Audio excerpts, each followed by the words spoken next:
before we had the TV here, which we've relocated over there.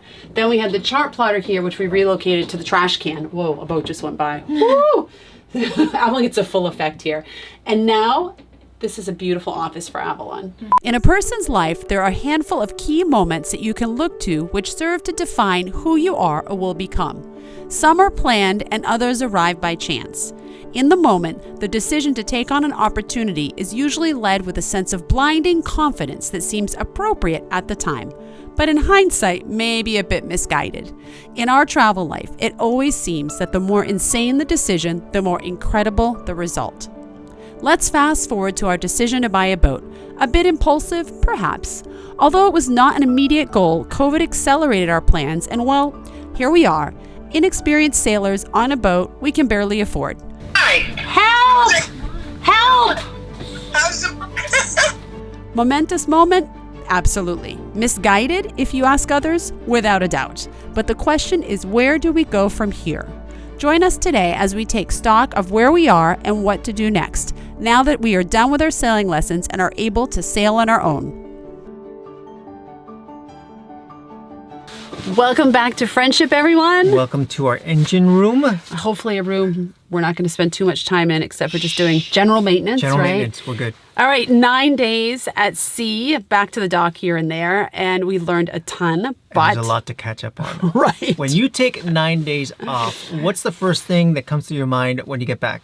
It's not like, oh, let's just go sail away. Or let's just do boat repairs. No, we've got work. We've got other things to catch up on. The kids have school. I'm designing a new website for part of our business. Oh my God, I hate it. What we're realizing with living on a boat full time is that there's no way you can ignore the boat even like for a week. And so when we left our skipper, our boat instructor, Brad, you guys know Brad. We love you, Brad. Come back, Brad. We miss you, Brad.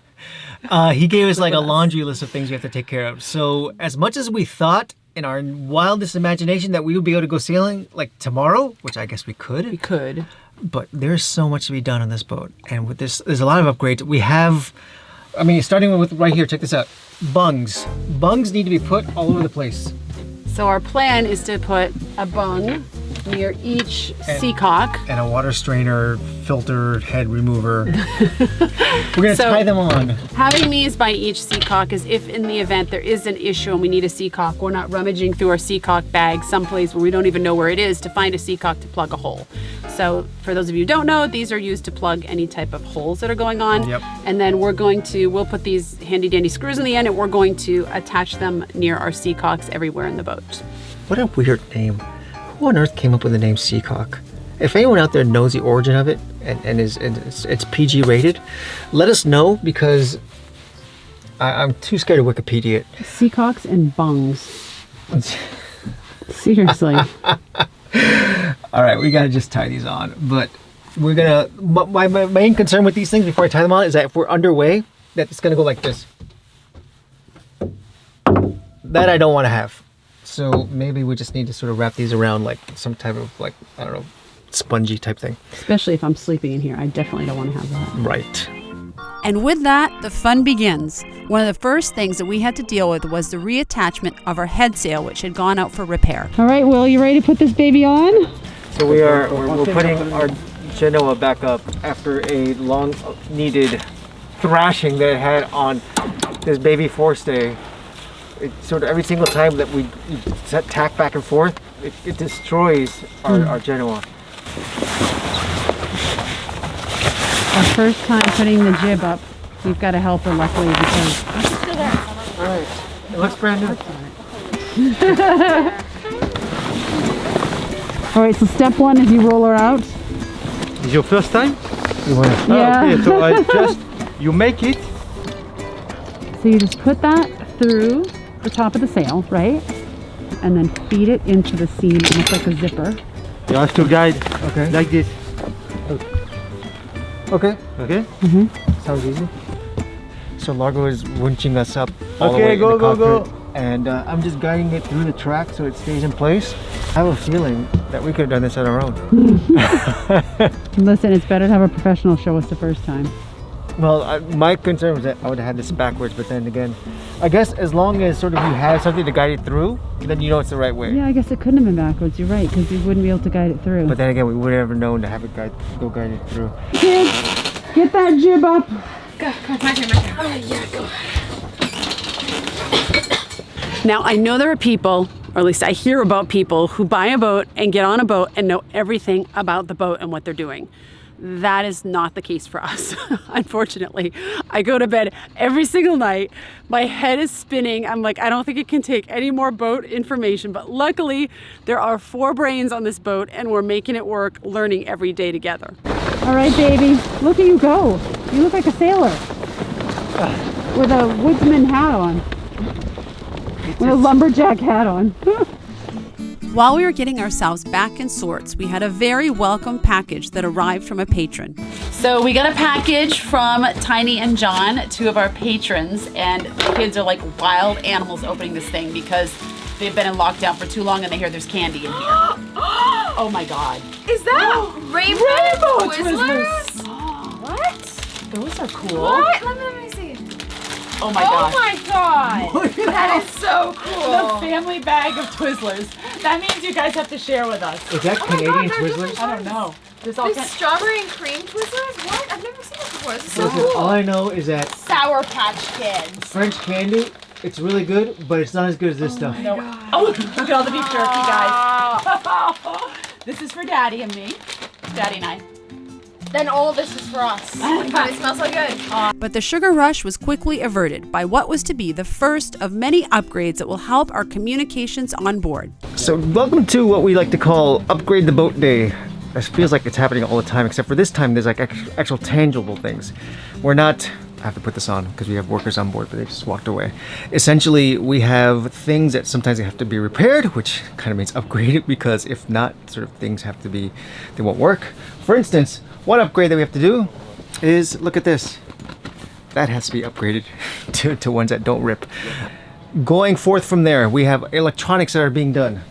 One of them is right here, a 4G repeater, like an antenna, so that we can go ahead and get service from outside of like the shore-based land. Other things happening along the way. We're going to be installing a Iridium Go. We're going to be installing an Iridium Go, installing a new AIS system. A lot of things happening, a lot of money happening. And if you want to see what a repair truck looks like here in a marina, it's basically that. It's a big wheelbarrow. You can't exactly drive a van all the way to here. But these guys are going to be going up to the mast. They're going to be installing antennas. We're going to be getting to the point where we feel like we can go offshore, or at least a little more offshore than coastal. And you know, when we bought the boat, the idea was to be a liveaboard family, but not necessarily tied to a marina, because that's just that's not our thing. So we want to be able to dive, go swimming, be able to enjoy life, and still be able to enjoy the creature comforts of technology. So these things that we're doing here, they are, I like to say, crucial to sort of maintain this life of ours that we want to maintain here. And with the new 4G booster going on, antennas needed to be added to the spreaders. We could not believe how fast this guy scaled the mast.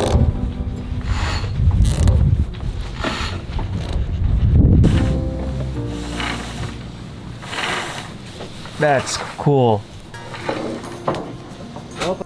And before long, we had the base unit installed, in addition to a new Iridium Go and a multifunction instrument display for the plotting table. Change is really happening here. And before we're done with all the retrofit with the electronics, this little area there and over by the chart plotter desk, it's going to be our electronic central, the main, I guess, communication hub. Now, a couple of weeks ago, we did a status check on our life jackets. 2013, so it looks like sort of these are in need of replacement. But our instructor reminded us that there was one key component to the testing that we missed. So we have taken the task today to do part 2 of our life jacket inspection upgrade. Not necessarily upgrade, but making sure that works okay. In the last video, like, I don't know, a couple of videos ago, we went ahead and we tested to make sure that all the fittings and all the CO2 cartridges were okay. But the one thing we did not do is test to see if it actually like inflates okay, because, well, that's what you want to do, kind of a key component of this entire exercise. So today we are inflating all 8 of our life jackets, and we're gonna see if they work okay. The way we're gonna do it is like this. Okay, check this out. So inside these jackets, essentially, there is your mouth nozzle. Now we're inflating them with a foot pump. And you ask, why a foot pump, Largo? Because, reporting for SNN, a foot pump works the best. Why is that, oh correspondent? Because it works the best. Over and out. Here's a real reason for that. And the real reason is that if you blow in with your mouth, then essentially you're introducing moisture into the plastic. And as much as, you know, life-threatening situation, that's fine. But if you want these things to last, you don't want mold growing inside of it. So we're using the foot pump because it's dry air that's going to go inside. And then essentially after 24 hours, if it works okay, then we're going to be fine. We're going to check back tomorrow. But in the meantime, we got ourselves a little bit of a guest hanging out in our way here. Are we going to play with these later on tonight, Largo? What do you mean? Use them? Like Yeah. jump into the water? Or just like run around and just be crazy on the dock? No. We can be those people, Largo. I'm not that type of person. That You crazy are. person that runs on the dock with a life jacket saying, "It's COVID." That's bad. That's bad.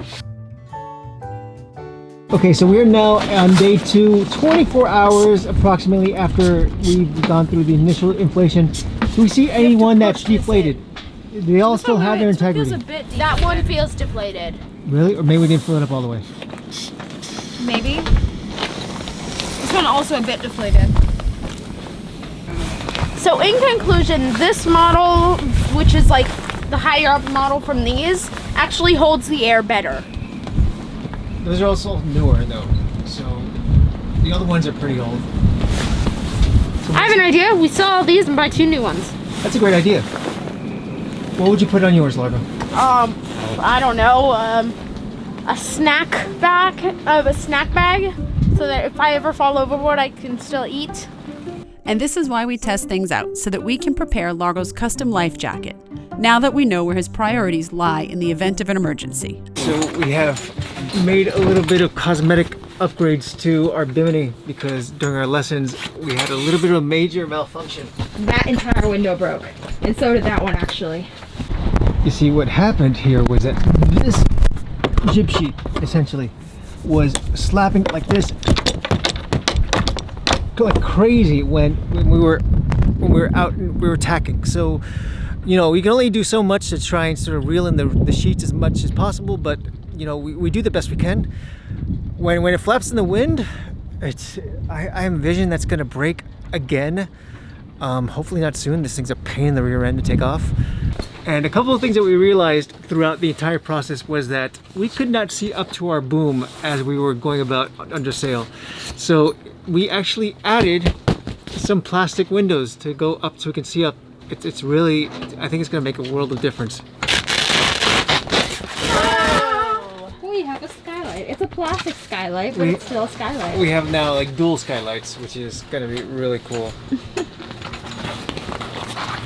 And the hidden benefit of all this is, now look at this. I am now, because of these skylights, this thing's I'm not backlit anymore because I'm lit from the top. Oh my gosh. All right, listen, I didn't really want to spend the money, but if I'm gonna get some benefit, might as well help you guys too so we can get better shots here during the vlog. All right, moving on. What else have we done here? All right, so there is a lot going on here, and I'm kind of fantasizing about being one of those people that just get in the boat and just take off without all the repairs and whatnot, but I do feel some kind of comfort in that we're getting this done, and another plus is that we're getting social, because everyone that comes on to fix the boat, we get to socialize with. They do wear a mask, which is really responsible, and we get to talk, and we really miss people, so this is kind of a plus of it. Will and I were big socializers and entertainers when we lived in the US and when we started traveling, and we really, really miss it. So after all is said and done with our Bimini, between the last repair and this one, we have new plastic on the windows and she looks gorgeous. And then phase 72.6.1 version 3 of getting the boat ready to go. I don't know if that really makes a whole lot of sense. is now we're getting our radar replaced. So the radar that we have up top there is, it's temperamental. It works when it wants to. It's old technology. It's analog. It doesn't really work with our chart plotter. Our chart plotter that we have, the old one, doesn't really want to work either. So we have to get our radar essentially just replaced. The whole thing, just thrown away. It's probably one of the most expensive pieces of navigation equipment that we have. We're getting a Doppler one, which is going to be great because it's going to allow us to then track active moving targets, see what's going on. It's basically going to future-proof the boat. It's big. It's really big. Wow. It's as big as Largo. You see, now that one's going away. This new one's coming in. These guys who are working, helping us install it, they might as well just get a cabin in here. We're also getting, at this point, a new VHF antenna.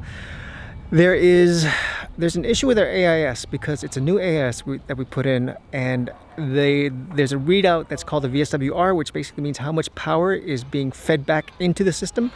There should be very little, if any, and there's quite a bit, which basically is an indication of the fact that our VHF antenna is a little bit old. Needs to be replaced. That's what's happening. Wow, he's all the way up at the top. It sounds like a thrill ride. I'm not ready to take on just yet, but that's what we're doing. And while he's up there, I just give him a couple light bulbs to change the tricolor to LEDs. And this will allow us to get rid of that guy. This is a relic that has survived time, but whose time has basically come. It doesn't really want to work. So you are very nice. You're very antique-ish. I kind of like it. It sort of adds to the charm of the older boat, but if it doesn't work, it doesn't have a place in this boat. And good variety of the old, and there's no real new going on there. That's just going to be now just a nice empty space until we get like another chart plotter that we're going to cap here. We're looking to replace that with just a tiny one, something that if it's like ever cold and windy and wet and we want to sort of have someone at the helm and someone in here sort of figuring out our location, we can sort of tag team that. Either that or get an iPad, but whichever one's less expensive. Now, if this was not enough, there's one more update on Friendship to unveil, all in the spirit of getting ready for longer passages. So do you remember in the last video how we were having a hard time keeping a pot in place here? Because when we were making my not so famous buffalo pasta sauce, we had to get this thing out. And our solution to keep a pot or a pan in place is to go like this and let it sort of like sit like that. And then we had a piece of metal sitting right here. We found a guy who knows a guy who has a welding torch. And that welding guy said, I can help make your little metal piece turn into this. And so now we have, check this out, because this is not exactly an Eno stove that is sort of fabricated all over the world and easy to get. This is the one that came with the boat, which I have no idea what brand it is, but either way, it's not necessarily custom built for these appliance pot holders that you can find.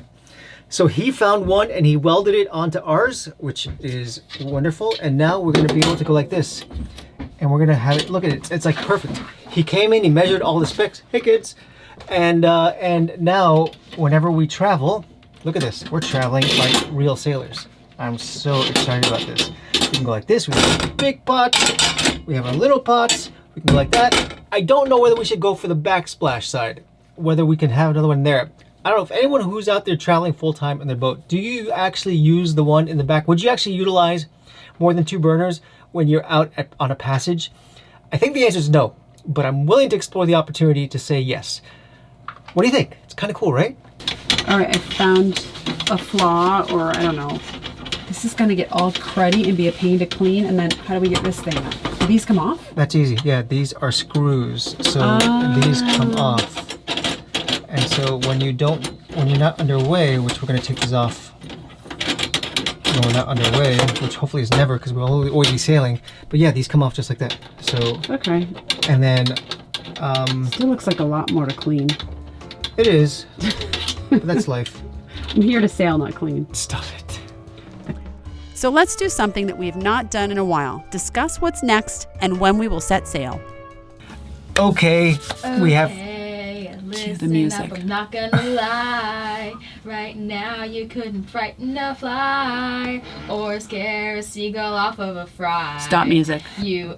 Welcome back to Friendship. She's back at the dock. She's really pissed off about that, and she's given us a list of repairs to do because of it. Listen, Is that kind of how it goes? Friendship. It's not our fault. We don't want to touch you. It's our instructor's fault. It's Brad's fault. Brad told us all Seriously. these things we needed to do. And in all fairness, it's safety. A lot of it's safety, navigation. It's stuff that we want to do. It just feels a bit overwhelming at times. But bit. we know that there is an end game in this whole situation, and that we will be sailing because we know how to, because we have a little card to say we can, which is awesome. And also, at some point, they're going to be like, you guys have been here long enough. Get out of here. They're going to kick us off the dock, right? So our plan at this point is to, well, we got to finish like a list. Everything we've done today, multiply it by like 14, and then that's what you get. If I was going to make a guess of what needed to be done on here, because most of the stuff that needs to be done now is stuff Will and I can do, I think it would probably take us about 40 hours. Plus, the boat needs a massive scrubbing. So that on top of work and school, I predict that we will be off this dock sometime around September of 2024. Don't even say that. Don't even say that. But honestly, starting this week, we will start doing sales. So if you're looking to see what it looks like for a family to go out on their own without a captain, I guess now we're the captains. That's what it looks like. That's what it looks like on our next episode, because we have to get out there. It's not going to be pretty, but I have faith that we're not going to destroy the boat. He's setting the stage really negative. It's not going to be pretty. It's not going to be fun. Someone's going to throw up. Oh, great. That sounds like a lot of fun. All right, guys. Thank you for joining us today. We are getting off this dock. I cannot believe it. I think we're going to be, I don't know, how many more weeks before we actually officially set sail? Probably about 4 more weeks. 4 more weeks and about 15 more technicians coming on board to go ahead and do the last things. All going well in the COVID world, we will head to Greece by way of France, Italy, and here we come. Save the feta. Talk to you later. Bye. You know what's making me super excited? What's that? That you replaced nice, clean screws You know, I'm all with about these ugliness. a clean screw. You know that. That sounds good. It's funny because our instructor said, "Oh, just put it up. It's really easy." He's right. I think he's right. It is, but I would never known about this whole like little. Oh, I knew about that because you weren't there when he was explaining it. Oh, well, there. That's why you don't know. Is that cheese? Oh my god! Oh, look at all the cheese! Can you pack cheese overseas? I don't know how we got all this stuff in. We have 4 with the spray hoods, and then we have 4 without. We will give our guests the better ones.